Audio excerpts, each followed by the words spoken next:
Welcome to the Cyber Chronicles. My name is Brian Stevenson. Each week, our video blog talks about the 5 most shared articles on the social universe on cybersecurity via Twitter, LinkedIn, Facebook, and other social medias. Let's get started. This week's going to be a great show. Okay, this week's number 5. Number 5. See, this is our technical. This is how technical we are here at Cyber Chronicles. Very sophisticated methods of communicating to you folks. Decades-old PGP bug allows hackers to spoof about anyone's signature. PGP.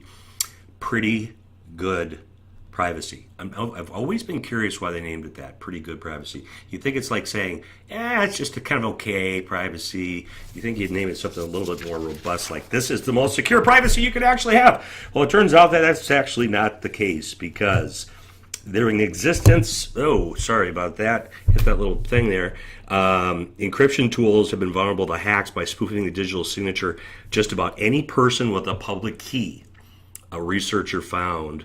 So almost all the PGP tools that you're using out there needed a vulnerability patch. It's out on the CVE.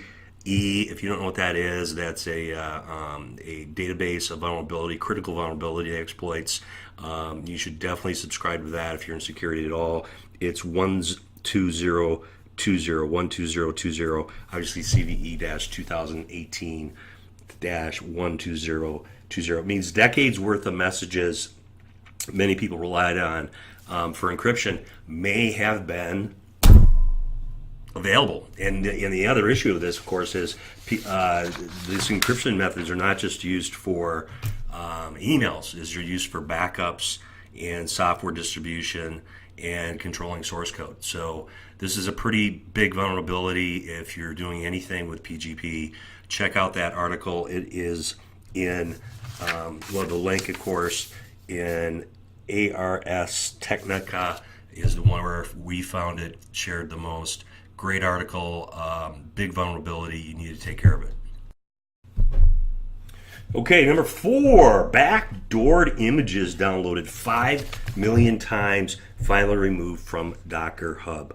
17 images posted by a single account over 10 months may have generated over $90,000. This is an interesting article. A single person or a group may have made as much as $90,000 over 10 months by spreading 17 malicious images that were downloaded more than 5 million times from Docker Hub. Researchers said Wednesday. The repository finally removed the submissions in May after 8 months of receiving its first complaint. So Docker images are packages that typically come preloaded, pre-configured with an application on top of an operating system. And by downloading them from Docker Hub, the administrators save a ton amount of time for setup.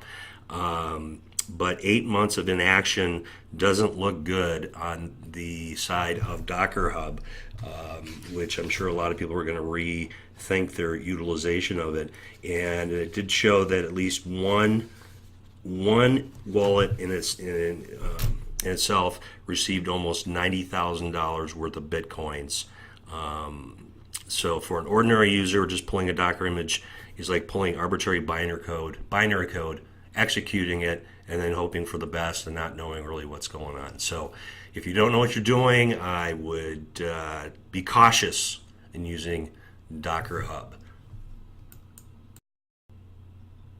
Okay, that brings us to number 3 most shared articles that we could find on the social media universe last week. And here's a guy, Mr. Krebs. Haven't heard of Brian Krebs. You probably haven't been in security that long. I hate the man. He's good looking. He knows a lot of stuff.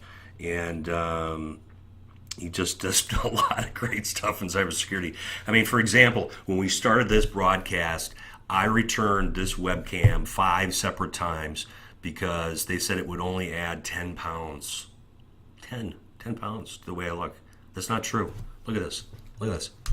That's way more than 10 pounds. Okay? I'm actually probably about 145 pounds. This just makes me look big. I don't understand it. I've tried every technical thing possible to get it fixed, but it won't work. Anyway, back to Mr. Krebs. Librarian sues Equifax. First person to win an Equifax data breach. She wins $600. She brought it onto small claims court. Kind of interesting. There's all kinds of class action lawsuits that, of course, are coming about. But she went and took it upon herself, take them to small claims court herself in Virginia. Won $600, and it'll be interesting to see, what happens if more people take that approach or just join the class action lawsuits, which there's just a number of them going on. And again, tip of the hat, Mr. Krebs, always read your blog. Probably one of my top 5 reads of every morning. So with that, we'll turn it up to our second most popular article of last week. Okay, we're up to number 2 most popular article by the Hacker News. This is another one of these blogs. I read this thing every single day. They get great articles. They're probably the largest news organization in kind of the hacker world out there. Tip of the hat to those guys. They just do a great job. I read their blog. I subscribe to their newsletter. They have it says here 2 million followers on Facebook. We're almost up to 1 million, but I round up to the nearest million, so we're a little ways away from that. But we'll just say we're close to 1 million and just leave it at that.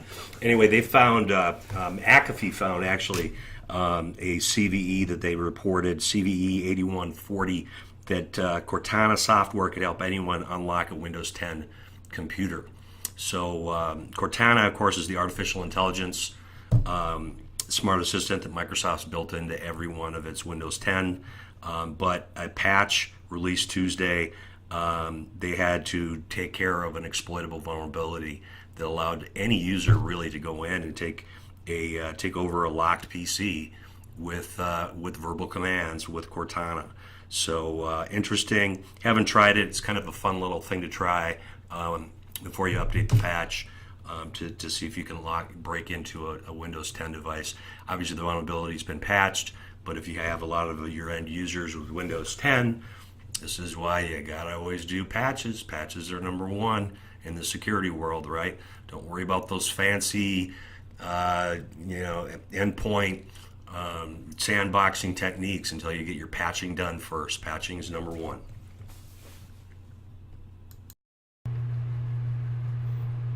But before we get to the number 1 video of the week, here's a word from our sponsor, Focus Point Technologies. This is Brian Stevenson with the Focus Point Technologies, sponsor of the Cyber Chronicle. We take a distinctly different view in the marketplace towards network security and cybersecurity, and would love to have you take a look at us as an option. We can be reached at 651-330-5521, 651-330-5521. So number 1 most shared article of the week, and I'm sure this should come as no surprise. Apple chose to close an iPhone security hole that law enforcement's using now for some time to hack into or crack into iPhones without the user's username and password. It's been a security flaw for a while. You probably remember the big FBI showdown that they had with when Apple refused to give the FBI the ability to unlock an iPhone from a mass killer. Eventually, they got the help from somebody else to do it. Now there's a couple companies out there. Grayshift device is a device that you can buy. It's well known that'll allow you to break into anyone's iPhone. So some law enforcement people are pretty upset about this. Privacy experts are saying, hey, this is why you have an Apple iPhone to begin with. Apple, in my opinion, is just closing a vulnerability hole. Vulnerability holes can be used by good guys and bad guys, and as soon as you have a vulnerability, you want to figure out how to close it. It's just a never-ending battle. So, interesting article, number 1 shared article that we could find on the net last week by the New York Times by a writer by the name of Jack Nichols. Very good article, very well written, and hope you enjoy this week's show, and hope to see you next week when we go back through the top 5 most shared articles on the cyber